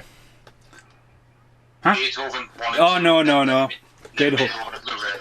You can only get 1 to 4 in a box set over here. Maybe it's 1 to 5. I think there's 1 to 7 because Jeffrey Combs is actually in the last one. Treasure Island. I bought the box set of the first 4 or 5 only because it was cheaper than buying 1 and 2 individually. Oh, yeah, it is. Yeah. Well, I'll never watch anything past number 2, though. I haven't got the interest in it. Like, here we go, Dorian storming into the club. Going to the club, gonna get some sluggy and some puss. It didn't rhyme. Sluggy and some drugs. They did. Oi. I mean, don't be dissing Condog. Going to the club, going to get some sluggy and some drugs. That rhymes. Sluggy doesn't rhyme with drugs. Well, no, because the original song was going to the club, get some pussy and some drugs. So now we can get some sluggy and some drugs. I don't know what you're singing. You don't know what the Condog is? Yeah, I don't. Mate, the Goonies is one thing, but the Condog and crew, Jesus Christ, get your dick out and slap yourself in the face. I mean, do you want to explain what it's? Condog and crew is a collaboration of concert artists who have a rap, and I've just so happened done 3 music videos for them. Hang on, how the hell would I know that? Well, you're meant to be my friend, you know what I mean? If It's you're not a real friend, yeah. supporting your friend's art. Too busy out in fucking Rise nightclub listening to fucking Avril Lavigne. I was a skater boy, I said see you later boy. And then metal. I'm What was the not other one Avril Lavigne did? Like, hey, you, I could... your girlfriend, no. I mean, I'm not ashamed. I like Avril Lavigne, but yeah. When you're gone. Yep, there's another one. Sorry, that's another thing I shouldn't mention, husbands and wives. I think you're so hard. Yeah, there's a song about stealing a girl from another boy. No, Hey, you. Right, anyway, this is not like advertising my story. I would never do that, damn it. The only thing you would do, Sluggy, would be like, hiya, baby. Here's some duct tape for you. I missed that last bit. I heard the hiya, baby, and I kind of went off. And it was the high screech of duct tape. It was the sound effect. It's the sound of air. It's the sound of air. Duct tape getting... someone's vote. Oh. Hang on. The only person on this phone call, right, that is that is being duct taped is me, and it was by you. If you remember, when you tried to duct tape us to your chair and make us watch the Goonies, which, by the way, I failed at. But Well, that was the night you gave everyone fucking ghost chilies and everyone got the fucking shits. Was sitting and crying in the fucking garden. Fucking Craig Fletcher going. Chilies, Craig Fletcher in fucking tears. What? Yeah, it was. Cameron Diaz is being duct taped to a statue. Oh, yes. Yeah, she is, Yeah.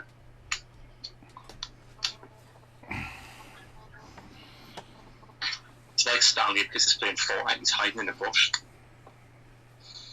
I know, I kind of feel like this not, I'm not going to diss it, but this, like him doing all the Mission Impossible thing, not doing it for us. Yeah. I mean, her being tied up on a palm tree definitely is. Ooh la la la. Yeah, but- Tied up on a palm tree. Ooh la la la la. I mean, that red lipstick with that fucking dress, I mean, it's just like, wow. Yep. Yeah. It'd be very interesting if that's the same actor, guys, just because of his whole, like, I mean, that's a big prosthetic suit, you know what I mean? Yeah. Yeah. It's I like, think it is, you know, I think it's like a shoulder piece. I think because it's supposed to be so animated that it works. He does look massive, like, look at his neck, man, he's got the neck of, like, fucking John Cena or somebody. mm, Who's that? it's a person you can't see. Some new kid, he's just started wrestling, like, I don't think he's going to make it, though, I don't think he's going to go anywhere. Oh, is he going to be like that Phil Brooks? Yeah. We'll take off. Is he what? He's going to be like that Phil Brooks, isn't he? Phil Brooks. Oh, is that UFC fighter? Aye, aye. I mean, I've got comic books written by Phil Brooks. I've got movies starring Phil Brooks. It doesn't help his UFC career, though, does it? I mean, come on. Okay, right. Just a quick thing to his UFC career. His first fight, Mickey Gall, right, which he got brutalised and he lost. Mickey Gall completely kicked the shit out of him. Mickey Gall, for that fight, got paid $40,000. Do you want to hazard a guess as to how much CM Punk got paid? Nothing. $2 million. $2 million, right? Yeah, $2 million. Who really won in that one? Because if someone said to me, here's $2 million, let this guy kick the shit out of you for 3 minutes, I'd take that. Yeah, but Phil Brooks is way too proud to let that happen. He went in that 100%. Right. Is everyone ready for Milo the Transformation? Yeah. Is everyone ready for Milo the dog? Milo's got the mask. Right. We're ready for it. He's got the mask in his mouth, but he's not put it on yet. Now, fair play to Phil Brooks for taking that. Conversation about CM Punk, damn it. He did well. I mean, he's very brave to do what he did. I mean, we would have been talking a different way if he'd done. So here we're going to get Milo. Yep. I'm not surprised the amount of times I've said Milo. My cat hasn't appeared, but it's too fucking fat. He's looking like Garfield this day and age. Fucking move. But this is a great fucking like twist to the end of the movie, though. Yeah. I remember watching this as a kid, like, and seeing the dog get a mask on. I was like, oh god, like, get him. I also had a Burger King toy of this. It came like a Burger King meal that I got from outside Metroland back when that was a thing. And it was Milo with the mask on, and he had like a big long tongue, and you could pull the tongue out, and it would like go back into his mouth and that. It was fun. Oh, look at that spear, man! Straight for the table. That was some fucking good shit. That. Milo's just Milo just turned it. Oh, the spear is pretty decent. He's now doing the multiple punches to the face. The most hated spot in pro wrestling.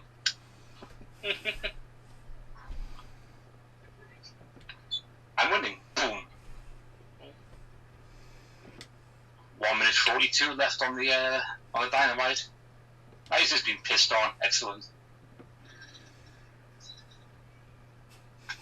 Now, in the second film, the dog has a massive role in it because the kid. Excuse me? What? No, the dog. I've just mentioned the dog pissing on somebody, and you were like, in the second movie, the dog's got a massive. I was like, whoa! No, like in the second movie, the dog's a massive character with him, the mascot, and the baby's running wide as well. Yeah. The dog's just pissing on someone now, so I'm now behind again. I mean, yeah, you're behind us. Yeah. Oh, He's pulling the mask off Milo. did they do the whole cliche of the money doing it? Of course they do. Of course you do. The only way you can win a jackpot. Jim Carrey's diving behind. What is that guy's head? I mean, the guy's got a fucking rat tail at the back of his head, but a fully shaved head. Yeah, I nearly mentioned that before, like bald head, and then he's got the ponytail, like the really long ponytail at the back. His name's also Orlando, if I've got that right. I don't mean the actor's name, I mean the character's name. Here we go, here's the mafia style suit. Did he miss me? I guess not.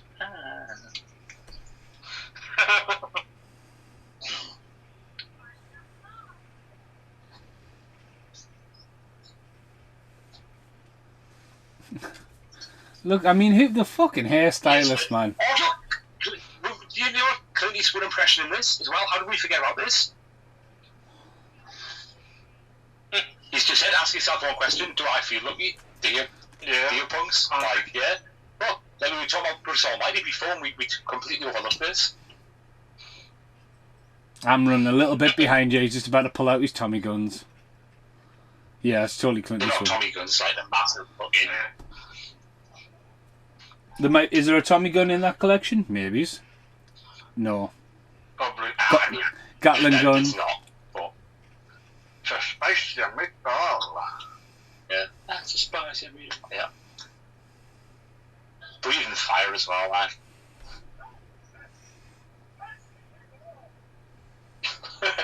He's such a good actor. His facials are mint. I'm not that. I don't think that affects age too well. I think that's probably one of the weakest facial ones where he takes the bomb down the gut leg.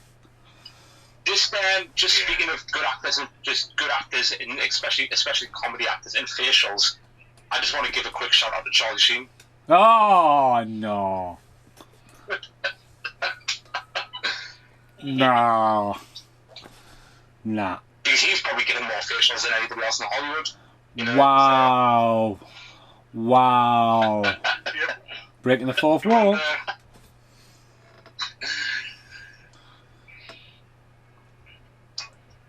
I would love a bathtub like that, just like a hot tub surrounded by fucking... All these people get these hot tubs, you know, and they get them set up and then they don't make the effort for the outer bit. The outer bit's where it's all about. if I had a hot tub like that, I'd be devastated that Cameron Diaz wasn't attached to it. Well, you know, I've got a blowy up doll if you want to borrow that, mate. You can stick that in the pool, yeah. Hang on, does a blowy up doll look like Cameron Diaz? It's got blonde hair.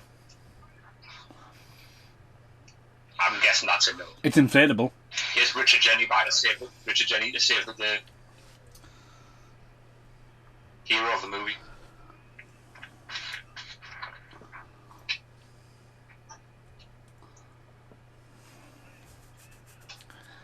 Dun dun dun dun dun dun dun dun dun dun. All the gangsters being arrested now.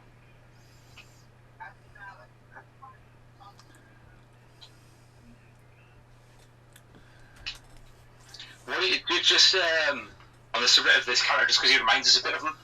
What do you think of the news that Paul White, the Big Show, wants to play Kingpin in the Marvel universe? It's a good choice. Casting, it just depends on how serious I want to take it. He's got the physique, but the man can. He's got the physique, but he cannot act to save his life. Sorry. Not only can he not act, but he hasn't got the physique anymore. He's too slim. You've seen him now. Like, he had the physique back in the day, but he's lost a ton of weight. Like, what do you call him, Vincent de Pep? The one who played him in the series. Or something like that. The guy from he was in Men in Black. Yeah. He played the alien in Men in Black, right? I can't remember his name, but he was a performer in MIB. No, different person. No, it's not. No, it's not. The guy that played Kingpin is a farmer from Men in Black. Yeah, it is. It's because he plays the guy. He's the same guy from The Cell, and he's the same guy from Jurassic World. He wants to train the vampires, the raptors. Vampires? I was like, what? Like, what version of Jurassic World have you seen, mate? Like, he named all that, and he didn't name Full Metal Jacket. Well, yeah, he's private. Fucking he blows his head off. Private Piles. let me see your war face. It's a really cool shot, like. Yeah. I love how Richard Jennings jumps in the water here. I mean, you would totally keep the mask just to fucking get yourself financially stable and just in case. And yeah, like I would not be throwing that thing away. I don't care how hot Cameron Diaz is. I would be chucking my mask away for that. But you also know how dangerous it is. So why would you chuck it in a river where Jim Carrey originally found it? You know, it's just irresponsible. Yeah, it is. Yeah. Like, they've just nearly been killed by somebody wearing it. He's willing to risk that on the I mean, you know, the idea that, like, as well, like, when... What he got, he doesn't care anymore.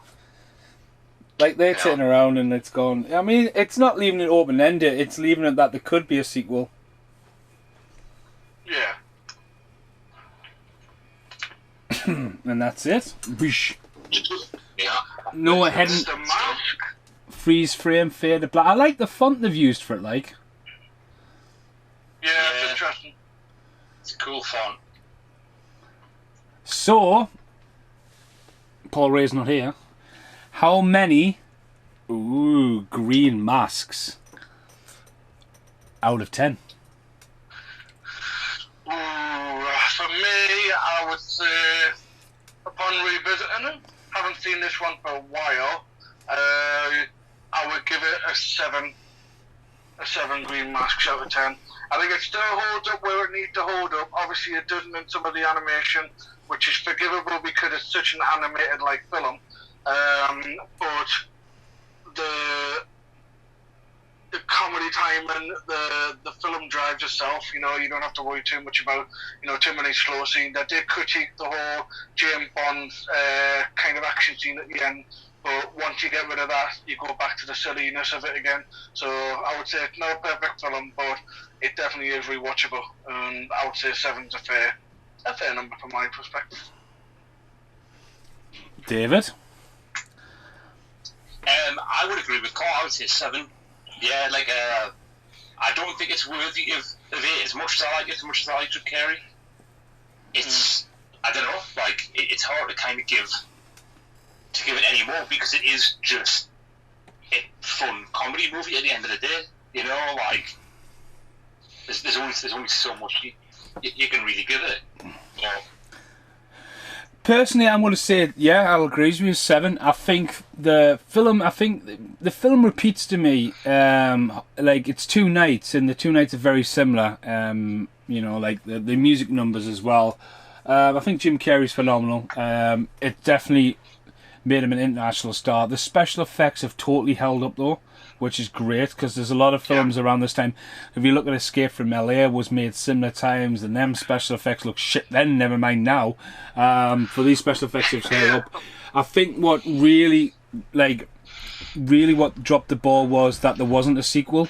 But again, would it been like, could this be revisited as a horror? Maybe, but people are, like, especially how Deadpool's now being received. If they wanted to reboot it, they could visit that. Deserves credit for introducing the world of Cameron Diaz as well.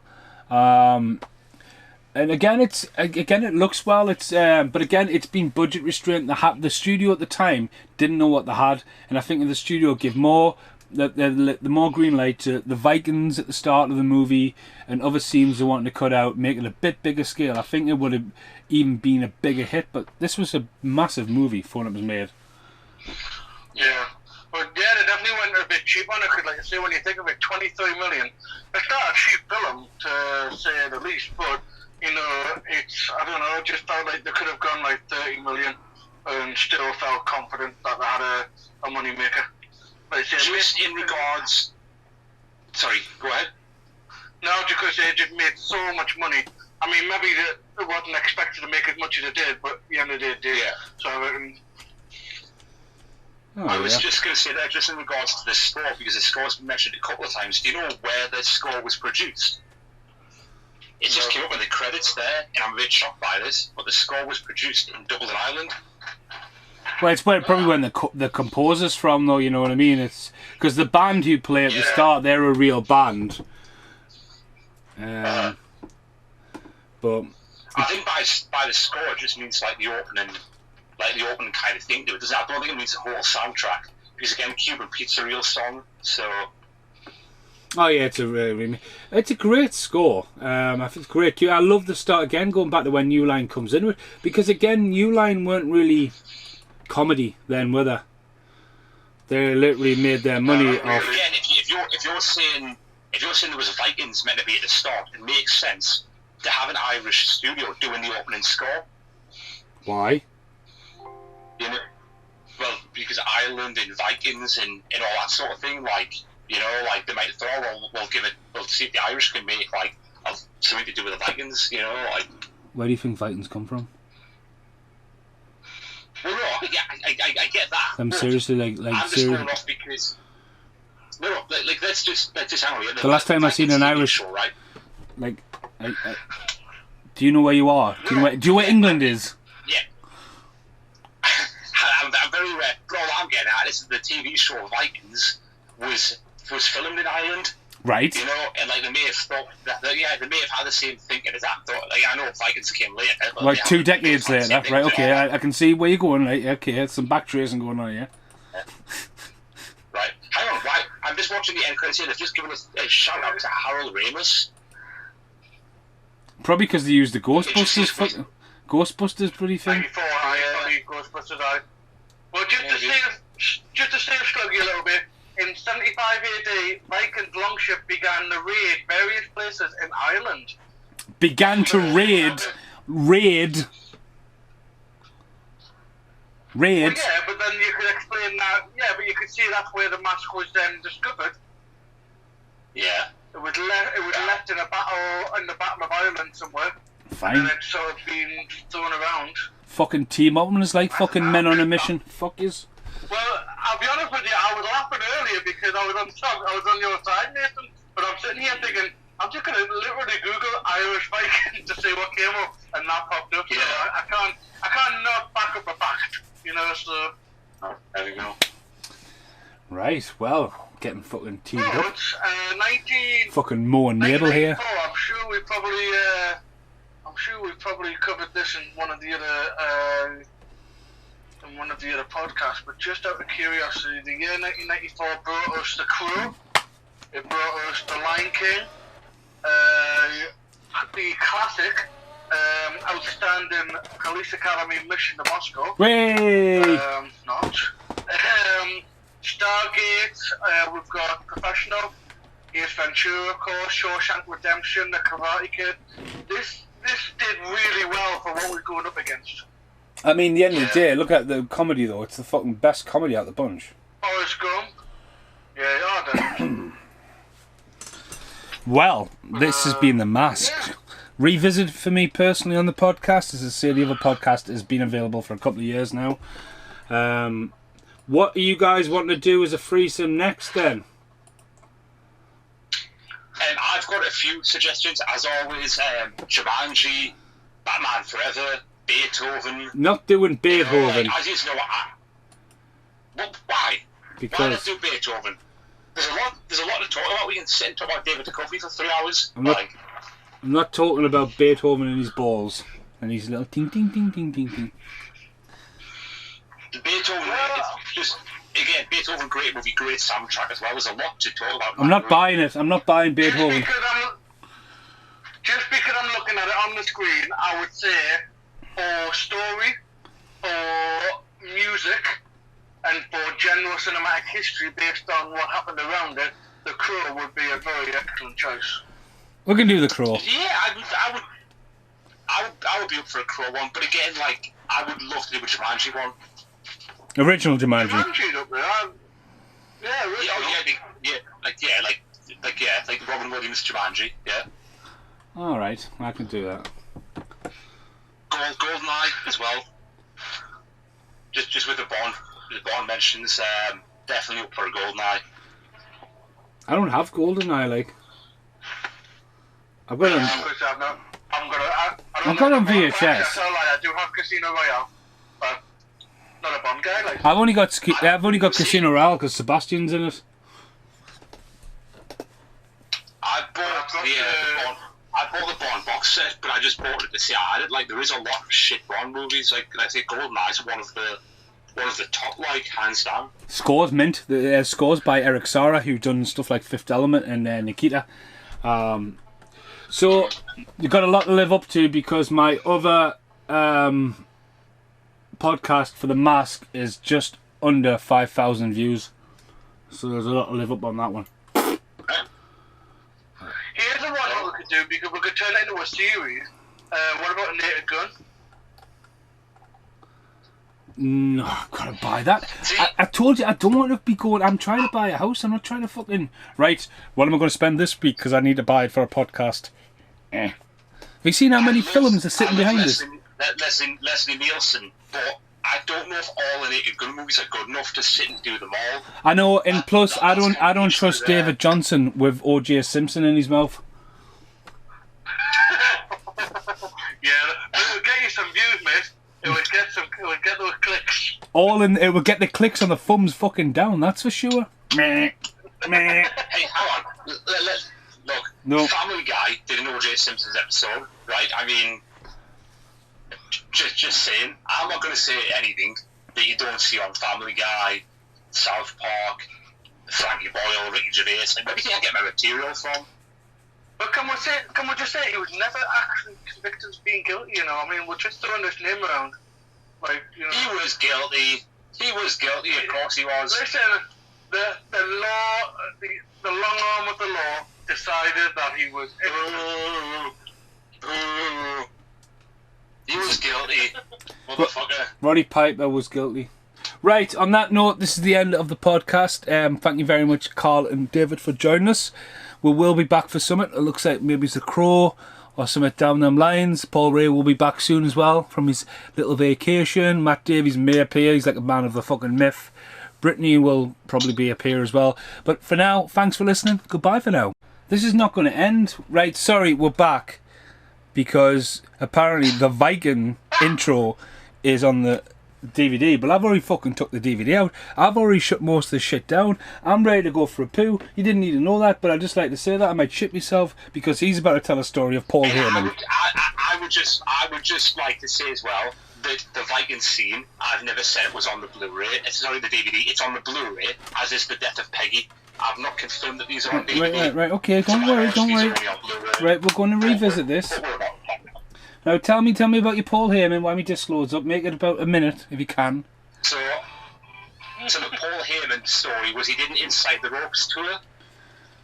Over here, I think it was in Edinburgh or Glasgow. In one of the things we're talking about, you may have seen this online already. They were talking about the Undertaker's streak, in how it ended, in like the creative process behind it. And Paul Heyman was like, "How do you know it was a creative process? How do you know that what happened wasn't meant to happen?" That Brock Lesnar was like, "Fuck it, I don't want to lose. I'm going to take it out of him. I'm going to dump it on his head, knock him out, F5 him, and pin him for real. And at the end of the day, nobody can fire us because I'm the guy that just beat the streak." And he goes into like this whole 5-minute conspiracy theory telling this story whilst everybody's just sat there in complete silence. And then at the end of it, he says that the thing that I love most about working with Brock Lesnar is that if I had said this to you about anybody else on the WWE roster, you would have went, bullshit. But the fact that I'm saying it about Brock Lesnar, it knows at least a chance that I'm telling the truth. Well, that's it. I mean, it's a very, very well told story, but for some reason, whether it be good feeling or what, but I truly believe that it is genuine what they say. You had a concussion. You did go to watch the Undertaker's documentary to show how frail he was and how easy he could have been. I mean, so that's just Paul Heyman being Paul Heyman and selling shit. Well, that's what he's done. He's done his job. All he needs to do is not only entertain you, but sell you something. Yeah. That's been Paul Heyman to ECW, so he did it well. The fact is, the Undertaker losing was a creative process. Vince decided that Brock Lesnar was going to beat Undertaker. Undertaker agreed. There was time to end the streak. It was all a creative process. Like, Undertaker was legitimately concussed in that match. But what Paul Heyman was saying is how do you know creative was involved? Because he was saying, other than like the people in the know, nobody knows for sure. At least not until the Last Ride documentary came out. We know now because Taker admitted that it was a creative process, but up until that point we didn't know. Like, to our knowledge, Brock Lesnar could have legitimately knocked Undertaker out. And again, he's the only guy in WWE that's believable to not only knock the Undertaker out, but to do it and not give a shit about it. Plus, him and Undertaker are like friends, aren't they? Right. Yeah. Really good friend. Right. But I've got the extra features, so I've got alternative open and Death of Peggy, so I'm going to press play now on the alternative. Free. Are you playing all, or are you just watching the fighting scene? Just with play all, or just fighting scene? Well, I've only got the option of watching the alternative ending, opening, and Death of Peggy, so I'm going to watch the Viking first, then it'll probably kick us back to the menu screen, I'll imagine. Alright, I've just got option to play all, so okay, fair enough, we'll just start from fighting scene. Right, so let's press play on Viking scene on 3, 2, 1.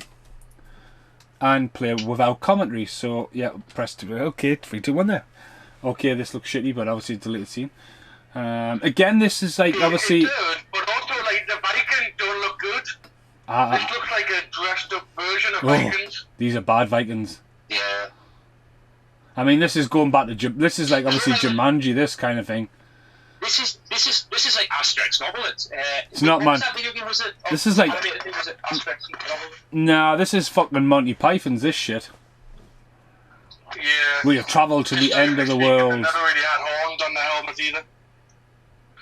Be a quick witch. It's not a great scene, this is it. I mean, and I get the fact that like it was cut and all that, but I mean, even the fucking subtitles, man, on white, they haven't even bothered with that.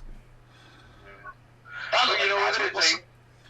The reality is, though, you show this clip to anyone and say, what film is this from? I mean, The Mask is the last film anyone can say. It just doesn't feel like it's a part of the same film. No. This is quite interesting. Actually, I've never seen this, but the trap and the spirit in The Mask now, and like, it's getting all cloudy. I've not seen this before.